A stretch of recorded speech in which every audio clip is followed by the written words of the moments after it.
નમસ્કાર મિત્રો, હું અંજની શર્મા। આજે અમે ઉપસ્થિત છીએ ડુંગરાના દેવજી ફળિયામાં ભવાની મંદિરની અંદર, જ્યાં આજે સાપ્તાહિક પાઠ રાખવામાં આવ્યા છે।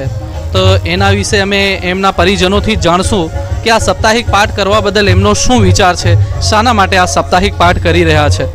શું નામ છે સાહેબ? નમસ્કાર, હસમુખ આહિર બોલું છું। મા ભવાનીના પ્રાંગણમાં અમે આપ સૌનું સ્વાગત કરીએ છીએ।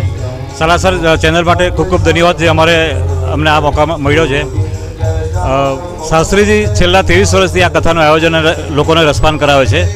શાસ્ત્રીજીની આ જે છે આ 25મી કથા અહીંયા ચાલે છે। ડુંગરા ગામોને પિતૃઓના મોક્ષાર્થે અને જનકલ્યાણ અને સુખી અને સમૃદ્ધ થવાના એક આદેશ લઈને આ માતાજીના સાનિધ્યમાં કથાનું આયોજન અને રસપાન ચાલુ રહ્યું છે।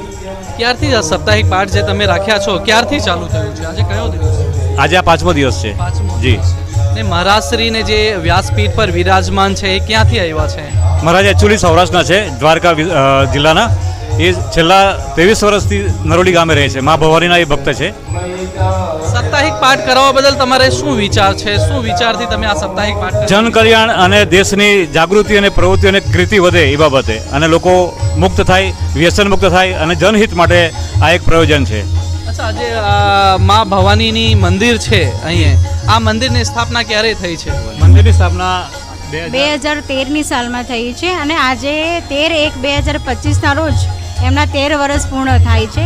આ મંદિર 13 વર્ષ નથી પણ પૂર્વજોથી અમારું ચાલી આવેલું છે। જ્યારે પૂર્વજો આપણા અહીંયા ગામની અંદર લાઇટ પણ નહીં હતી ને ત્યારથી આ મંદિર ચાલુ છે અને અમારા વર્ષમાં 4 મહાપ્રસાદોનું આયોજન કરવામાં આવે છે અને અમારા ગામના છે અને ફળિયાના છે એ બધા ભાઈઓ બહેનો બધાના, અને એમાં જે એક ગ્રુપ છે અમારા નવયુવા, એમનો એટલો સાથ સહકાર છે ને કે એમને કોઈની જરૂર જ નથી પડતી। એમ પોતે જ બધું રાત દિવસ એક કરીને એક જ રાતમાં બધું તૈયાર કરી દે છે। અને આ જે 7 દિવસનું છે કૃષ્ણને આપણે ભાગવત કથામાં એમને રાત દિવસ એમને એવું ડર હતું કે અમારું કેવી રીતે થશે પૂજા, પણ એમના શ્રી કૃષ્ણએ એવી કૃપા કરીને કે અચાનક એક જ રાતમાં બધું તૈયાર થઈ ગયું। બેન, આ પાઠનો જે આયોજન થયો છે આ ફર્સ્ટ ટાઈમ તમે કરતા છો કે દર વર્ષે? અમારું આ પ્રથમ છે, ભાગવત કથા પ્રથમ છે અને ગામની અંદર 2 કથા થઈ છે, પણ અમારા જે દેવજી ફળિયા ડુંગરા ગામમાં આ પ્રથમ છે। ને અમારું એવી કૃષ્ણને છે કે અમારા 2 વર્ષની અંદર થાય જ કથા, અમારો એ ભાવાર્થ છે। તો શું આ કથા કરાવવા પાછળ તમે ગામના બધા સદસ્યો મળીને કરાવો છો કે કોઈ એક સંસ્થા કરાવતી છે? અમારા ગામના અને અમારા મેઇન તો અમારા ફળિયા દેવજી ફળિયાના જે નવયુવા મિત્ર ભાઈઓ છે એમના થકી આ વધારે એકદમ સાથ સહકારથી વધારે છે। ગામના તો અમે સાથ લઈને જઈએ છીએ, વડીલોનો પણ સાથ લઈએ છીએ, પણ જે આ નવયુવા છે ને અમારું આ મિત્ર મંડળ છે, અમારા નવયુવા ભાઈઓ છે, એમના વધારે સહકાર છે અમારાને। જેમ કે તમે બતાવ્યા બેન, આજે 5મો દિવસ છે કથાનો, પ્રવચનનો, તો એમાં શું મહારાજજી તરફથી નવા પેઢીઓ માટે તમે કોઈ એવો સંદેશ? એમાં એવું છે કે જે નવી પેઢીની અંદર જે આજકાલ તંબાકુ અને બાકીના તમામ વ્યસનો જે છે એને ડાંબવા માટે આ સતત પ્રવૃત્તિ અમારી ચાલી રહી છે કે જેથી નવી પેઢી આપણી ભારતીય સંસ્કૃતિને જાળવી રાખે અને પુનર્વિકાસ થાય, એ ઉદ્દેશથી અમારું આ પ્રયોજન છે। બીજું છે કે અમારા ગામની જે બહેનો છે એમનો એટલો ઉત્સાહ છે કે બધી જ પ્રવૃત્તિમાં એ લોકોનો પ્રથમ ભાગ હોય છે।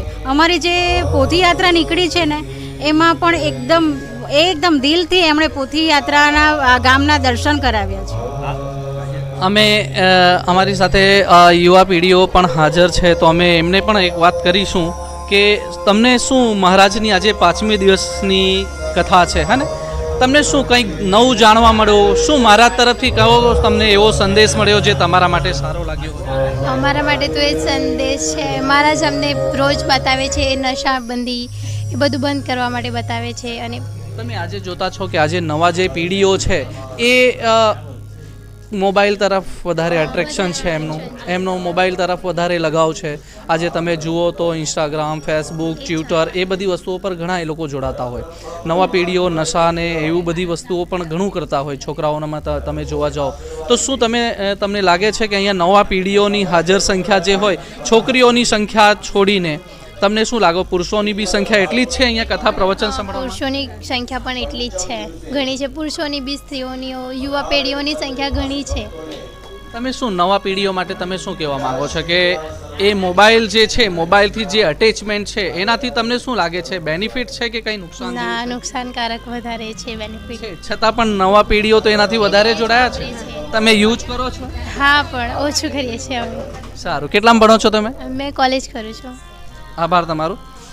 નવા પેઢીઓ માટે અમે સાંભળ્યા કે કથાથી, પ્રવચનથી આજે 5મો દિવસ છે કથાનો, તો કથાથી એમને શું અનુભવ મળ્યો, શું સંદેશ મળ્યા મહારાજજી તરફથી? શું નામ છે ભાઈ તમારું? વિમલભાઈ. આજે અમારો 5મો દિવસ કાં પૂરો થઈ ગયો તે ખબર નથી પડતી છે અને ખૂબ આનંદ મળે છે. અને આજે ગોવર્ધન પર્વતનો આજે રહસ્ય છે અમારો, જે 5મા દિવસનો તે ગોવર્ધન પર્વતનો રહસ્ય છે. અને જે પૂજા રાખવામાં આવી છે એના માટે અમારા દર્શકો માટે તમે કંઈ સંદેશ? અમારા દર્શકો માટે એ સંદેશ છે કે તમે આવો. આપણે 3 કલાકનો સમય તો કોઈ પણને મળી શકે છે. આજકાલ સિનેમાગૃહમાં તમે 3 કલાક જો કાઢી શકતા હોય તો 3 કલાક તમે પૂજામાં કેમ નહીં? પૂજામાં આપણને જાણવા મળે છે. 3 કલાક આપણે મોબાઈલમાં વ્યસ્ત રહે છે, એના કરતાં આપણે જે પૂજા, આપણે કથા સાંભળીએ તો આપણા જે છોકરાઓ છે, આપણા જે પેઢી છે એમને સારા સંસ્કાર મળે. આપણે જે આગળ જે પૂર્વજોમાં જે આપણે જે કથાકાર છે એ કેવી રીતે આ રીતે આપણે ભગવાનની પૂજા કરીએ છીએ, શેના માટે કરે છે, કેવી રીતે કરે છે, એ બધું શીખવા જાણવા મળે છે. કઈ આપણે એમાં પ્રાપ્તિ થાય, શું કરવામાંથી, શું પૂજા કરવાથી શું પ્રાપ્તિ થાય છે, શું ફળ મળે છે, એ બધી આપણને જાણવા મળે છે. તમે જેમ કે જોયા હશો કે શું નામ છે તમારું? બાબુભાઈ. તમારો કથામાં શું યોગદાન છે? આ મંદિરનો મેન પાયા મૂળ પર તો તમે જોયા હશો કે આ ડુંગરાની અંદર દેવફળિયામાં મા ભવાની મંદિરમાં આ વ્યાસપીઠ કથાનો આયોજન કરવામાં આવે છે. 7 દિવસની સાપ્તાહિક કથા રાખવામાં આવી છે. અચ્છા બેન, તમે હવે આમાં જે આ પૂર્વજોનો ફોટો રાખ્યો છે, અમે મંદિરની લેફ્ટ સાઈડમાં જોયા કે એક કંઈ તસવીરો મૂકી છે જે સ્વર્ગવાસીઓ છે, એ મૂકવા બદલ તમારો શું વિચાર? આ જે ભાગવત કથા છે એ આપણા પિતૃઓના તૃપ્તિ માટે થાય છે અને એ સાંભળવાથી એમને મોક્ષ મળે છે. અને એમની સવારે અમે રોજ પૂજા થાય છે, 10 થી 10:30ની અંદર પૂજા કરવામાં છે. એમને કોઈ પણ કેવી રીતે કોઈ એક્સિડન્ટ થવાથી, કોઈ અકાળ મૃત્યુ થાય તો એમના માટે મોક્ષ કરવા માટે આ અમારી પૂજા કરવા માટે એમના ફોટા અથવા અમે પાન સોપારી મૂકીને પણ કરી શકીએ. અને સવારે દરરોજ થાય છે. સવારે 10 થી 10:30 સુધીમાં અડધો કલાકે આ પૂજા થાય છે અને બહેનો બધા આવે છે અને પોતાના ઘરે જે કંઈ સ્વર્ગવાસ થયા છે ને એમના માટે બહુ સરસ છે. અને પિતૃને મુક્તિ માટે અને મોક્ષ માટે આ સરસ કામ કર્યું છે, એટલે લોકો એટલા ઉત્સાહ છે. અને અમે એવું વિચારેલું નહીં હતું કે અમને પહેલે દિવસે જ્યારે આ ચાલુ થયું ને ત્યારે અમને એમ કે 20 થી 25 માણસો થશે, કેમ કે અમે આ બાબતે થોડા એક્સપિરિયન્સ નહીં મળે આ બાબતમાં આ ફળિયાને. પણ આટલા માણસોને ખેંચી લાવનાર અમને પોતાને સપને પણ ખ્યાલ નથી. આ માતાજીની મોટી કૃપા છે કે અમે આટલું જોઈને એટલા ખુશ થઈ ગયા છે કે અમે આજે કઈ રીતે વર્ણન કરીએ એનું કંઈ જ અમને ભાન નથી. સારું, આભાર બેન. આ બહેનો પણ અહીંયા પ્રસાદી વિતરણ કરતા છે.